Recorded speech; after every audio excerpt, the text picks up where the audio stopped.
ഗുരുർബ്രഹ്മാ ഗുരുർവിഷ്ണു ഗുരുർദേവോ മഹേശ്വര ഗുരുഃ സാക്ഷാത് പരബ്രഹ്മ തസ്മൈ ശ്രീ ഗുരവേ നമഃ.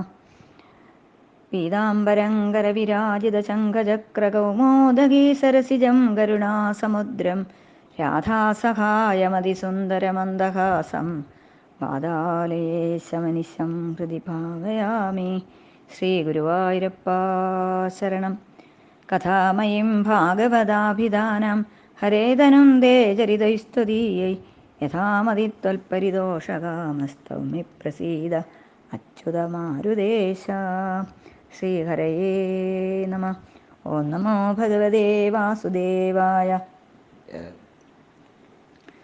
ശ്രീകൃഷ്ണായ നമഃ. അത ഷഡശീതതമോऽധ്യായ. രാജോവാച ബ്രഹ്മൻ വേദുമിച്ഛാമ സ്വസാരം രാമകൃഷ്ണയോ യഥോഭയേ മേ വിജയോ യാമമാസീൽ പിതാമഹി.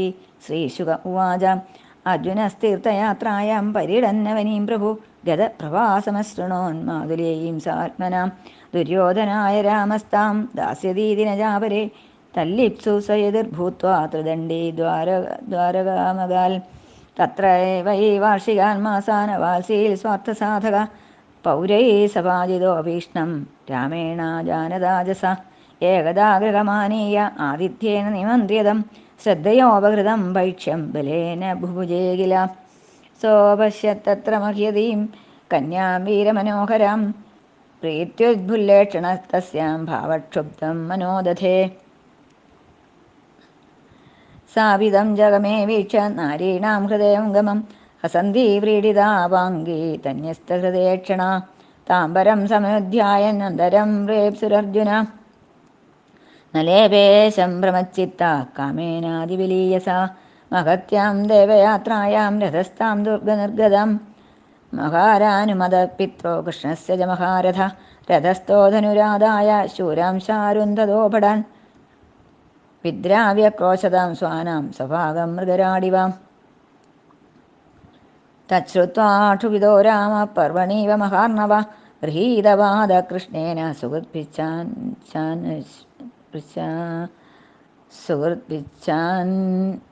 വശാമ്യതാം പ്രാഹിണോൽപാരിബർഹാണി വരമധ്യോർമുദാബല മഹാധനോപസ്കരേ വരദ അശ്വനരയോഷിത.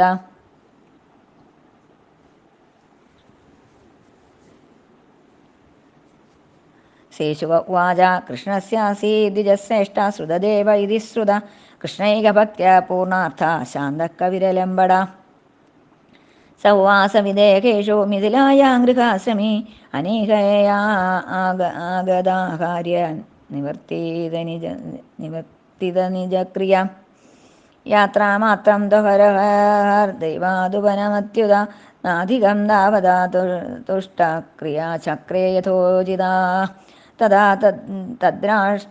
തദ്രാഷ്ടപാലോംഗ ബഹുളാശ്വ ഇതി ശ്രുത മൈഥിലോ നിരഹം മാന ഉപാവപ്യച്യുതപ്രിയൗ തയോഃ പ്രസന്നോ ഭഗവാൻ ദാരുകേണാഹൃതം രഥം ആരുഹ്യ സാഗം മുനിഭിർവിദേഹാൻ പ്രയയൗ പ്രഭു.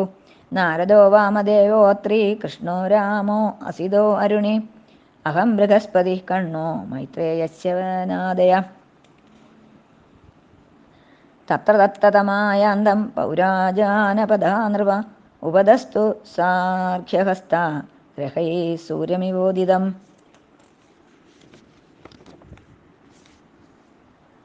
ആനത്തതന്ന ഗുരുജാംഗലഗംഗമസ്യ പാഞ്ചാലകുന്തി മധുഗേകയ കോസലാർണ അന്യേജ തന്മുഖ സരോജമുദാരഹാസ സ്നിഗ്ധേക്ഷണം നൃപവപുർദൃശിഭിർനാര്യ തേഭ്യസ്വീക്ഷണ വിനഷ്ടതമിസ്രധൃഭ്യ ക്ഷേമം ത്രിലോകഗുരുരർത്ഥദൃശം ജയച്ഛൻ. ശൃണ്വന്തി ഗന്ധധവളം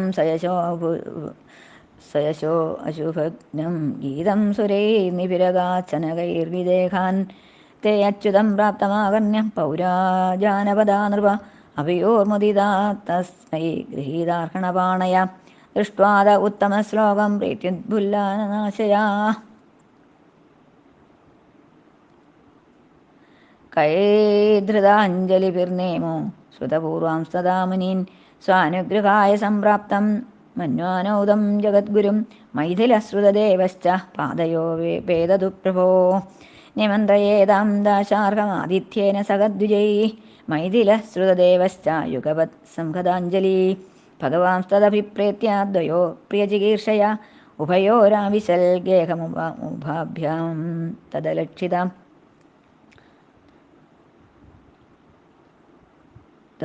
ലക്ഷിത ശ്രോതോമപ്യസദാം ദൂരാൻ ജനകഃ സ്വഗൃഹാഗതാൻ ആനീതേഷ്വാസനാദ്യേഷു സുഖാസീനാൻ മഹാമനാഃ പ്രവൃദ്ധഭക്ത്യാ ഉദ്ധർഷഹൃദയാസ്രാവിലേക്ഷണ നത്വാ തദംഘ്രീൻ പ്രക്ഷാള്യ തദപോ ലോകപാവനീ സകുടുംബോ വഹന്മൂർത്തിനാ പൂജയാ ചക്ര ഈശ്വരൻ ഗന്ധമാല്യാംബരാകൽപധൂവദീപാർഘ്യഗോ വൃഷൈः വാചാമധുരയാ പ്രീണൻ നിതമാഹാന്നതർപ്പിതാൻ പാദാവംഗഗദൗ വിഷ്ണു സംസ്പൃശൻ ശനകൈർമുദാം രാജോവാച ഭവാൻ ഹി സർവഭൂതാനാമാത്മാ സാക്ഷി സ്വദൃഗ്വിഭോ അത നസ്ത്വൽപദാംഭോജം സ്മരതാം ദർശനം ഗദ സവജസ്തധൃതം കർത്തുമസ്മദൃഗോചരോ ഭവാൻ യഥാർത്ഥൈകാന്തഭക്താൻ മേ നാനന്ദ ശ്രീരജപ്രിയ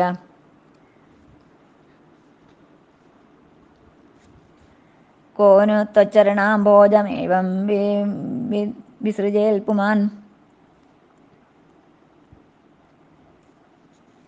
നിഷ്കിഞ്ചനാനാം ശാന്താനാം മുനീനാം യസ്തമാത്മദാ യോവതീര യദോർവംശേ നൃണാം സംസാരതാമിഹ യശോവിധേനേ തച്ഛാന്ത്യേ ത്രൈലോക്യവൃജിനാവഹം നമസ്തുഭ്യം ഭഗവതേ കൃഷ്ണായ ഗുണ്ഡമേധസേ നാരായണായ ഋഷയേ സുശാന്തം തപ ഈയുഷേ ദിനാനി കതിജിൽ ഭൂമൻ ഗൃഹാനോ നിവസദ്വിജൈഃ സമേത പാദരജസാ പുനീഹിതം നിമേകുലം ഇത്യുപമന്ത്രിതോ രാജ്ഞാ ഭഗവാൻ ലോകഭാവന ഉവാസ കുർവൻ കല്യാണം മിഥിലാ നരയോഷിതാം ശ്രുതദേവോച്യുതം പ്രാപ്തം സ്വഗൃഹാഞ്ജനകോ യഥാ നത്വാ മുനീൻ സുസംഹൃഷ്ടോ ധുന്വൻ വാസോ നർത്തഃ തൃണപീഡവൃഷീഷേതാനീതേഷുപവേശ്യ സ സ്വാഗതേനാഭിനന്ദ്യാഘ്രീൻ സഭാര്യോവനിജേ മുദാ തദംബസാ മഹാഭാഗാത്മാനം സ്വഗൃഹാന്വയം സ്നാപയാ ചക്ര ഉദ്ധർഷോ ലബ്ധസർവമനോരഥ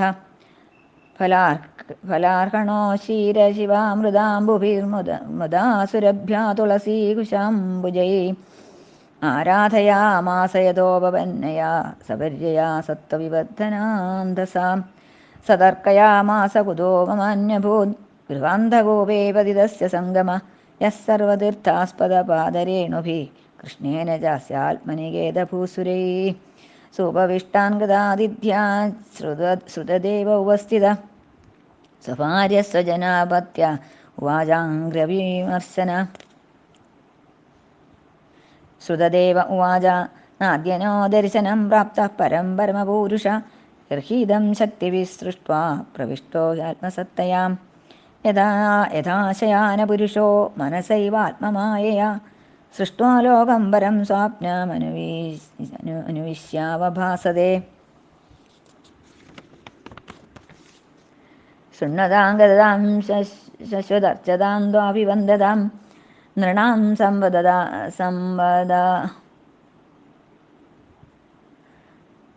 സംവദതാ അന്തർഹൃദി ഭാസ്യമലാത്മനാം ഹൃദിസ്ത്വാപ്യതിദൂരസ്ഥ കർമ്മവിക്ഷിപ്തചേതസാം ആത്മശക്തിവിരഗ്രാഹ്യോപി അന്ത്യുവേദഗുണാത്മനം നമോസ്തുതേ അധ്യാത്മവിദാംബരാത്മനെ അനാത്മനെ സ്വാത്മവിഭക്തമൃത്യവേ സകാരണാകാരണലിംഗമീയുഷേ സമായാ സംവൃതരുദ്ധദൃഷ്ടയേ സത്വം ശാദി സ്വവൃത്യാന്ന കിം ദേവ കരവാമഹേ ഏതദന്തോ നൃണാം ക്ലേശോ യദ്ഭവാനക്ഷിഗോചര ശ്രീശുക ഉവാച തദുക്തമിത്യുപാകർണ്യ ഭഗവാൻ പ്രാണദാർത്തിഹ ഗൃഹീത്വാ പാണിനാ പാണിം മൃഗസംസ്തമുവാചഃ ശ്രീഭഗവാനുവാച ബ്രഹ്മംസ്തേ അനുഗ്രഹാർത്ഥായ സംപ്രാപ്താൻ വിദ്യമുന്മുനീൻ സഞ്ചരന്തി മയാ ലോകാൻ പുനന്തഃ പാദരേണുഭിः ते वा क्षेत्राणि तीर्थानि दर्शनस्पर्शनार्चनैः शनैः पुनन्ति कालेन तदप्यर्हतमेक्षया ब्राह्मणो जन्मना श्रेयान् सर्वेषां प्राणिनामिह तपसा विद्यया तुष्ट्या किमुत्कलयायुधं न ब्राह्मणान्मेदयिदं रूपमेतच्चतुर्भुजं सर्ववेदमयो विप्र सर्वदेवमयो ह्यहम् दुष्प्रज्ञा अविदित्वैवम् अवजानन्त्यसूयव गुरुमां विप्रमात्मानमर्चादा विद्यदृष्टय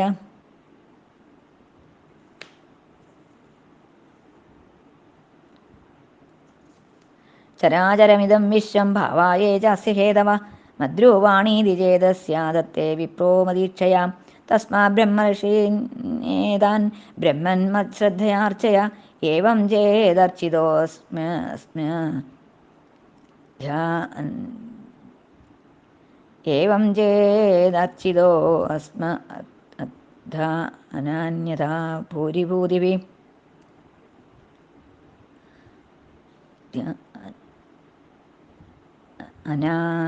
एवं चेदर्चितोऽस्मद्धा अन्यथा भूरिभूतिभिः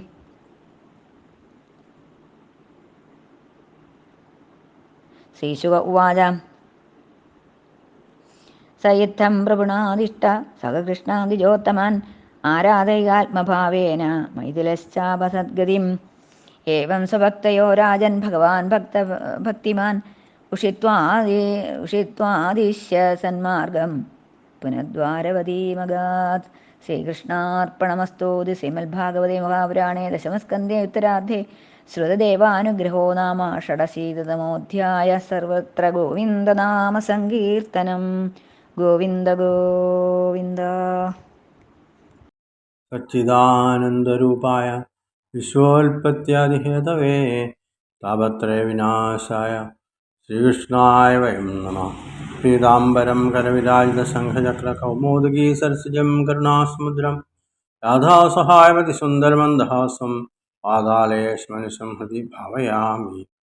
ओं नमो भगवते वासुदेवाय। ശ്രീമദ്ഭാഗവതം ദശമസ്കന്ധം 56-ാമത്തെ അധ്യായം. സുഭദ്രാഹരണം. പരീക്ഷിത് ചോദിച്ചു, മഹാമുനെ, എൻ്റെ പിതാമഹിയും രാമകൃഷ്ണന്മാരുടെ സഹോദരിയുമായ സുഭദ്രയെ പിതാമഹനായ അർജുനൻ ഏതു വിധത്തിലാണ് പരിണയിച്ചതെന്ന് കേൾക്കാൻ ആഗ്രഹിക്കുന്നു. അപ്പോൾ ശ്രീശുഖൻ പറഞ്ഞു, തീർത്ഥയാത്ര ചെയ്ത് ഭൂലോകം ചുറ്റി സഞ്ചരിച്ചുകൊണ്ടിരിക്കുമ്പോൾ അർജുനൻ പ്രഭാസത്തിലും എത്തിച്ചേർന്നു. അവിടെ വെച്ച് അദ്ദേഹം മാതുലപുത്രിയായ സുഭദ്രയുടെ വിവാഹവാർത്ത കേട്ടു.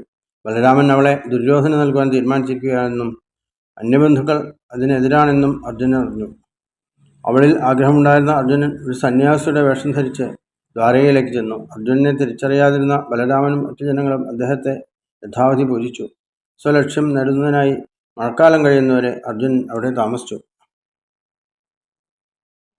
ഒരു നാൾ ബലരാമൻ അദ്ദേഹത്തെ സ്വഗൃഹത്തിലേക്ക് കൊണ്ടുപോയി നല്ലതുപോലെ സൽക്കരിച്ചു. വീരന്മാരുടെ ചിത്തം കവരുന്ന തരത്തിലുള്ള സൗന്ദര്യത്തോടുകൂടിയ സുഭദ്രയെ കണ്ട് അർജുനന്റെ ചിത്തം അവളിൽ ഉറച്ചു. 4 ജനങ്ങളുടെ ഹൃദയം കവരുന്നവനായ അർജുനനെ കണ്ട് സുഭദ്രയും തൻ്റെ മനസ്സും നേത്രങ്ങളും അദ്ദേഹത്തിൽ അർപ്പിച്ചു. സുഭദ്രയെക്കുറിച്ച് തന്നെ ധ്യാനിച്ചും അവളെ നേടുന്നുള്ള ഉപായത്തെക്കുറിച്ച് ചിന്തിച്ചും കൊണ്ട് അർജുനൻ അസ്വസ്ഥചിത്തനായി ആ പുരിയിൽ കഴിഞ്ഞു വന്നു. കൃഷ്ണനും പിതൃജനങ്ങളും സുഭദ്രയെ അർജുനൻ പരിണയിക്കണമെന്ന ആഗ്രഹത്തോടുകൂടിയവരായിരുന്നു. ഒരു നാൾ ദേവയാത്രോത്സവം കാണുവാൻ പുരത്തിനു വെളിയിൽ വന്ന സുഭദ്രയെ അർജുനൻ അപഹരിച്ചു കടന്നു കളഞ്ഞു. എതിർക്കാൻ ചെന്ന ഭടന്മാരെ അദ്ദേഹം പരാജയപ്പെടുത്തി. അർജുനൻ സുഭദ്രയെ ബലമായി പിടിച്ചുകൊണ്ടുപോവുകയും ചെയ്തു. വാവുനാളിൽ സാഗരം എന്ന പോലെ ഈ വാർത്ത കേട്ട് ബലരാമൻ വളരെയധികം ക്ഷോഭിച്ചു. അപ്പോൾ കൃഷ്ണനും മറ്റു സുഹൃത്തുക്കളും അദ്ദേഹത്തിൻ്റെ പാദം പിടിച്ച് ശാന്തനാക്കി. സന്തുഷ്ടനായിത്തീർന്ന ബലരാമൻ ദമ്പതിമാർക്ക് അളവില്ലാത്ത ധനത്തെയും ആന, തേർ, കുതിര, ദാസീദാസന്മാർ മുതലായവയും അയച്ചു കൊടുത്തു. ശ്രീശുഖൻ പറഞ്ഞു, പണ്ട് വിദേഹത്തിലെ മിഥിലാപുരിയിൽ കൃഷ്ണഭക്തനും വിരക്തനും ശാന്തനുമായി ശ്രുതദേവൻ എന്ന പേരോടുകൂടിയ ഒരു ദ്വിജൻ ജീവിച്ചിരുന്നു. യദൃച്ഛയാ ലഭിക്കുന്ന അന്നം കൊണ്ട് സന്തുഷ്ടനായി ഗൃഹസ്ഥാശ്രമിയായി അദ്ദേഹം കഴിഞ്ഞു വന്നു. പ്രാണൻ നിലനിർത്തുന്നതിനാവശ്യമായ അന്നം മാത്രം ഓരോ ദിവസവും അദ്ദേഹത്തിന് ലഭിച്ചിരുന്നു. അതുകൊണ്ട് അദ്ദേഹം ഗൃഹകർമ്മങ്ങൾ യഥാവധി അനുഷ്ഠിച്ചിരുന്നു. അദ്ദേഹത്തെ പോലെ തന്നെ കൃഷ്ണഭക്തനായിരുന്നു ബഹുലാശ്വൻ എന്ന മിഥിലാപുരിയുടെ അധിപൻ. അവരിൽ തുഷ്ടനായ കൃഷ്ണൻ അവരെ അനുഗ്രഹിക്കുന്നതിനായി മിഥിലാപുരിയിലേക്ക് പോയി. നാരദൻ, വ്യാസൻ, ഞാൻ, അതായത് ശുകൻ, അത്രി, ബൃഹസ്പതി, മൈത്രേയൻ, ആരുണി, അസിതൻ, ച്യവനൻ, വാമദേവൻ, കണ്വൻ, ഭാർഗവൻ തുടങ്ങിയവരും അദ്ദേഹത്തെ അനുഗമിച്ചിരുന്നു. ചെല്ലുന്ന ദിക്കിലുള്ള പൗരജനങ്ങളും അർഘ്യാദികൾ കൊണ്ട് ഭഗവാനെ സൽക്കരിച്ചു. ആനർത്തം, ധന്വം, കുരുജാങ്കലം, കങ്കം, മാത്സ്യം, പാഞ്ചാലം, കുന്തിദേശം, മധുദേശം, കൈകേയം, കൗസലം തുടങ്ങിയ ദേശങ്ങളിൽ നിന്നുള്ള സ്ത്രീപുരുഷന്മാരെല്ലാം ഭഗവാനെ എഴുന്നോക്ക് കാണുന്നതിനായി എത്തിച്ചേർന്നിരുന്നു. അവരെല്ലാം മന്ദഹാസം ചൊരിയുന്ന ഭഗവാന്റെ മുഖകമലത്തെ നേത്രങ്ങൾ കൊണ്ട് പാനം ചെയ്തു. ജഗദ്ഗുരുവായ ഭഗവാൻ കരുണാരസപൂർണമായ കടാക്ഷം കൊണ്ട് അവരുടെ മനസ്സിലെ അജ്ഞാനത്തെ നീക്കം ചെയ്തു. ദിക്കുകളെ പ്രകാശമാനമാക്കുന്ന സ്വകീർത്തിയെ ദേവന്മാരും മർത്യരും ആലപിക്കുന്നത് കേട്ടുകൊണ്ട് അദ്ദേഹം വിദേഹത്തിൽ പ്രവേശിച്ചു. പൗരജനങ്ങളും ബ്രാഹ്മണരും ഭഗവാന്റെ ആഗമന വാർത്തയറിഞ്ഞ് കയ്യിൽ കാഴ്ചവസ്തുക്കളുമായി അദ്ദേഹത്തെ എതിരേൽക്കുവാൻ വന്നുചേർന്നു. സന്തോഷം കൊണ്ട് മുഖവും ഹൃദയവും വിടുന്ന അവർ കൈകൾ കൂപ്പി ഭഗവാനെയും കൂടെയുള്ള മുനിമാരെയും നമിച്ചു. ജഗദ്ഗുരു തങ്ങളെ അനുഗ്രഹിക്കാൻ വന്നതാണെന്ന് അറിഞ്ഞ് മിഥിലാധിപതിയായ ബഹുലാശ്വനും ശ്രുതദേവനും അദ്ദേഹത്തെ വന്നുകണ്ട് ഭക്തിയോടുകൂടി നമസ്കരിച്ചു. അവർ രണ്ടുപേരും ഭഗവാനെയും കൂടെയുള്ള ഋഷിമാരെയും സ്വഗൃഹത്തിലേക്ക് ക്ഷണിച്ചു. ഇരുവർക്കും ഒരേ സമയം പ്രീതിയുണ്ടാക്കുന്നതിനായി ഭഗവാൻ തൻ്റെ രണ്ട് ശരീരങ്ങൾ സ്വീകരിച്ച് രണ്ടുപേരുടെയും ഗ്രഹങ്ങളിലേക്ക് ചെന്നു. ദുഷ്ടജനങ്ങൾക്ക് ശ്രവിക്കാൻ കൂടി കഴിയാത്ത ദൂരത്ത് വർത്തിക്കുന്ന ശ്രീഹരി മുനിമാരോടൊത്ത് സ്വഗൃഹത്തിലേക്ക് എഴുന്നേൽക്കൊണ്ട് ബഹുലാശ്വൻ അത്യന്തം ആനന്ദചിത്തനായി. അദ്ദേഹം ഭഗവാനും മുനിമാർക്കും ശ്രേഷ്ഠാസനങ്ങൾ നൽകി ഉപചരിച്ചിരുത്തി. വർദ്ധിച്ച ഭക്തി കൊണ്ട് അദ്ദേഹത്തിൻ്റെ നേത്രങ്ങളിൽ നിന്നും ആനന്ദാശ്രു ധാരധാരയായി ഒഴുകി. അദ്ദേഹം ഭഗവാന്റെ തൃപ്പാദങ്ങളെ കഴുകി ത്രിലോകങ്ങളെയും പവിത്രമാക്കുന്ന ആ തീർത്ഥത്തെ കുടുംബാംഗങ്ങളോടുകൂടി ശിരസിൽ ധരിച്ചു. പിന്നെ ഗന്ധം, ധൂപം, വസ്ത്രം, ആഭരണം, ഗോക്കൾ, ഭക്ഷണം മുതലായവ കൊണ്ട് ഭഗവാനെ പൂജിച്ചു. അതിനുശേഷം ഭഗവാന്റെ തൃപ്പാദങ്ങളെ മടിയിൽ വെച്ച് പ്രകാരം ചോദിച്ചു. ബഹുലാശ്വൻ ചോദിച്ചു, ഇന്ദിരവടി സർവസാക്ഷിയും സർവാത്മാവും സ്വയം പ്രകാശിക്കുന്നവനുമാണല്ലോ. ബ്രഹ്മാവും ലക്ഷ്മിയും ആദിശേഷനും കൂടി എൻ്റെ ഭക്തന്മാരോളം എനിക്ക് പ്രിയപ്പെട്ടവരല്ല. ഈ വാക്ക് പാലിക്കുന്നതിനായിക്കൊണ്ട് ഇന്ദിരവടി ഞങ്ങൾക്ക് ദർശനം നൽകി. അവിടുന്ന് സർവ്വ ആഗ്രഹങ്ങളും വെടിഞ്ഞവരും ശാന്തരുമായ മുനിമാർക്ക് ആത്മപ്രദനാണ്. ആ തത്വമറിഞ്ഞ ആരെങ്കിലും ഇന്ദിരവടിയുടെ പാദകമലങ്ങളിലുള്ള ഭക്തിയെ ത്യജിക്കുമോ? ഇന്ദിരവടി സംസാരമഗ്നരായ മർത്യരെ മുക്തരാക്കുന്നതിനു വേണ്ടി യദുവംശത്തിൽ ജാതനായി പരിശുദ്ധമായ സ്വകീർത്തിയെ ത്രിലോകങ്ങളിലും വ്യാപിപ്പിച്ചു. സാക്ഷാൽ നാരായണ ഋഷി തന്നെയായിരിക്കുമെന്നവനും ശാന്തനും തപോനിരതനും ദുഃഖമില്ലാത്ത ബുദ്ധിയോടുകൂടിയവനുമായ ഇന്ദിരവടിയെ ഞാനിതാ നമസ്കരിക്കുന്നു. അവിടുന്ന് മുനിമാരോടുകൂടി ഇവിടെ വന്ന് സ്വപാദധൂളി കൊണ്ട് നിമിയുടെ ഈ വംശത്തെ പരിശുദ്ധമാക്കാൻ അനുഗ്രഹിക്കണമേ. പ്രകാരമുള്ള നൃപന്റെ വാക്കുകൾ കേട്ട് ഭഗവാൻ മിഥിലാപുരവാസികൾക്ക് മംഗളം നേർന്നുകൊണ്ട് അവിടെ വസിച്ചു. ഇതുപോലെ തന്നെ ശ്രുതദേവനും ഭഗവാനും മുനിമാരും തൻ്റെ ഗൃഹത്തിലേക്ക് വരുന്നത് കണ്ട് അത്യന്തം സന്തുഷ്ടനായി. അദ്ദേഹം തൻ്റെ മേൽമുണ്ട് മേൽപോട്ടെറിഞ്ഞ് നർത്തനം ചെയ്തു. പിന്നെ അദ്ദേഹം ദർഭയും മുഞ്ഞയും കൊണ്ട് നിർമ്മിച്ച നല്ല പായയിൽ അവരെ ഇരുത്തി ഭാര്യയോടുകൂടി അവരുടെ പാദം കഴുകി. ആ തീർത്ഥം കൊണ്ട് വിപ്രനും കുടുംബവും സ്നാനം ചെയ്തു. ലഭിക്കാനുള്ളതെല്ലാം ലഭിച്ചുവെന്നോർത്ത് അവർ കൃതാർത്ഥരായിത്തീർന്നു. രാമച്ച വേറിട്ട അമൃതതുല്യമായ ജലം, പഴങ്ങൾ, താമരപ്പൂവ്, തുളസീതളം, ഗന്ധം, സത്വഗുണത്തെ വർദ്ധിപ്പിക്കുന്ന ഭക്ഷണപദാർത്ഥങ്ങൾ, എതിർച്ചയാ ലഭിക്കുന്ന അർച്ചനാപദാർത്ഥങ്ങൾ മുതലായവ കൊണ്ട് ദ്വിജൻ ഭഗവാനെയും മുനിമാരെയും ഗൃഹാന്ധകൂപത്തിൽ പതിച്ചു കിടക്കുന്ന എനിക്ക് എങ്ങനെയാണാവോ ഭഗവാന്റെയും മുനിമാരുടെയും ഈ ദർശനം ലഭിച്ചത്? ഈ സംഗതിയെക്കുറിച്ചോർത്ത് അദ്ദേഹം ശങ്കാകുലനായി. ഭാര്യാപുത്രാദികളോടുകൂടി അവരെ പൂജിച്ച ശേഷം ദ്വിജൻ ഭഗവാന്റെ പാദകമലങ്ങൾ തലോടിക്കൊണ്ട് ചോദിച്ചു. ശ്രുതദേവൻ ചോദിച്ചു, ഇന്ദിരവടി സ്വശക്തി കൊണ്ട് ഈ വിശ്വമെല്ലാം സൃഷ്ടിച്ച് അതിൽ വസിക്കുന്ന പരമപുരുഷനാണ്. അതുകൊണ്ട് ഇന്ദിരവടിയുടെ ഈ ദർശനം ആദ്യത്തേതാണെന്ന് പറയാൻ കഴിയില്ല. ഇന്ദിരവടി ആത്മായാകൃതമായ ഹൃദയം കൊണ്ട് ഈ സ്വപ്നലോകം നിർമ്മിച്ച് അതിൽ വസിക്കുന്നു. തന്മൂലം ജഗത്ത് പ്രകാശമാനമായിരിക്കുന്നു. അങ്ങയുടെ ചരിതങ്ങൾ കേൾക്കുകയും കീർത്തിക്കുകയും തമ്മിൽ പറയുകയും അങ്ങയെ അർച്ചിക്കുകയും വന്ദിക്കുകയും ചെയ്യുന്ന പുണ്യാത്മാക്കളുടെ ഹൃദയത്തിൽ ഇന്ദിരവടി അധിവസിക്കുന്നു. ഇന്ദിരവടി എല്ലാവരുടെയും ഹൃദയത്തിൽ വസിക്കുന്നവനാണെങ്കിലും കർമ്മവിക്ഷിപ്തമായ ചേതസ്സോടു കൂടിയവർക്ക് അവിടുന്ന് ദൂരസ്ഥനാണ്. ബുദ്ധി, അഹങ്കാരം മുതലായ ആത്മശക്തി കൊണ്ടൊന്നും ആത്മസ്വരൂപനായ ഇന്ദിരവടിയെ അറിയാൻ കഴിയില്ല. സൽക്കഥാകീർത്തനം, അർച്ചനം മുതലായവ കൊണ്ട് ചിത്തശുദ്ധിയെ പ്രാപിച്ചവർക്ക് മാത്രമേ അങ്ങയെ അറിയാൻ സാധിക്കുകയുള്ളൂ. ആത്മജ്ഞാനികൾ അങ്ങയെ പരമാത്മാവായി അറിയുന്നു. ദേഹാഭിമാനികൾക്ക് അങ്ങ് മൃത്യുരൂപനാണ്. മായയിൽ മുഴുകിക്കഴിയുന്നവർക്ക് അദൃശ്യനും കാര്യകാരണരൂപനായ ഇന്ദിരവടിയെ ഞാനിതാ നമസ്കരിക്കുന്നു. മനുഷ്യന് ഈ ലോകത്ത് അങ്ങയുടെ ദർശനം സിദ്ധിക്കുന്നവരേക്ക് മാത്രമാണല്ലോ ദുഃഖം. അങ്ങയുടെ ഭൃത്യന്മാരായ ഞങ്ങൾ എന്തു ചെയ്യണമെന്ന് ഇന്ദിരവടി കൽപ്പിച്ചാലും ശ്രുതദേവന്റെ വാക്കുകേട്ട് ഭഗവാൻ അദ്ദേഹത്തിന്റെ കൈകൾ പിടിച്ചുകൊണ്ട് മന്ദഹാസപൂർവ്വം ഇങ്ങനെ പറഞ്ഞു: ഹേ വിപ്രോത്തമ, ഞാൻ വിശ്വത്തെ ശുദ്ധമാക്കുവാൻ എല്ലായിടത്തും ചരിക്കുന്ന വേളയിൽ അങ്ങയെ അനുഗ്രഹിക്കുന്നതിനായി മുനിമാരോടുകൂടി ഇവിടെയും വന്നു ചേർന്നു. ക്ഷേത്രം, തീർത്ഥം, ബിംബം തുടങ്ങിയവ ക്രമേണയായി മാത്രമേ ശുദ്ധി നൽകുകയുള്ളൂ. എന്നാൽ വിജ്ഞരായ ഈ മുനിമാർ ദർശനമാത്രയിൽ തന്നെ ശുദ്ധിയെ പ്രദാനം ചെയ്യുന്നു. ജീവികളിൽ വെച്ച് ബ്രാഹ്മണൻ ജന്മം കൊണ്ട് തന്നെ ശ്രേഷ്ഠനാണ്. വിദ്യ, തപസ് മുതലായവ കൂടിയുണ്ടെങ്കിൽ പറയേണ്ടതുണ്ടോ? അവർ എൻ്റെ ഭക്താഗ്രഗണ്യർ കൂടിയാണെങ്കിൽ അവരുടെ മഹത്വത്തെക്കുറിച്ച് വിശേഷിച്ച് എന്തെങ്കിലും പറയാനുണ്ടോ? 4 കൈകളോടുകൂടിയ എൻ്റെ ഈ രൂപം പോലും ബ്രാഹ്മണരെക്കാൾ എനിക്ക് പ്രിയപ്പെട്ടതല്ല. എന്തുകൊണ്ടെന്നാൽ ഞാൻ സർവ്വദേവതാത്മാവാണെങ്കിൽ ബ്രാഹ്മണർ സർവ്വവേദസ്വരൂപനാണ്. എൻ്റെ സ്വരൂപത്തെ അറിയിപ്പിക്കുന്ന പ്രമാണഗ്രന്ഥങ്ങളുടെ എല്ലാം നിവാസസ്ഥാനമാണ് വേദജ്ഞരായ ബ്രാഹ്മണർ. മൂഢന്മാരും ദുർബുദ്ധികളുമായവർ തത്വമറിയാതെ ഗുരുവും ആത്മാവും ഞാൻ തന്നെയുമായ ബ്രാഹ്മണരെ പൂജിക്കാതെ ബിംബാദികളിൽ എന്നെ സങ്കല്പിച്ച് പൂജ നടത്തുന്നു.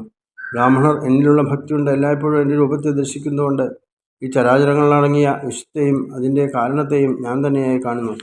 അതുകൊണ്ട് അവിടുന്ന് ഈ ഋഷിമാരെ യഥാവിധി പൂജിക്കുക, എങ്കിലേ പൂജ സഫലമാകുകയുള്ളൂ. അല്ലെങ്കിൽ നിരർത്ഥമായി തീരുമെന്നതിന് യാതൊരു സംശയവുമില്ല.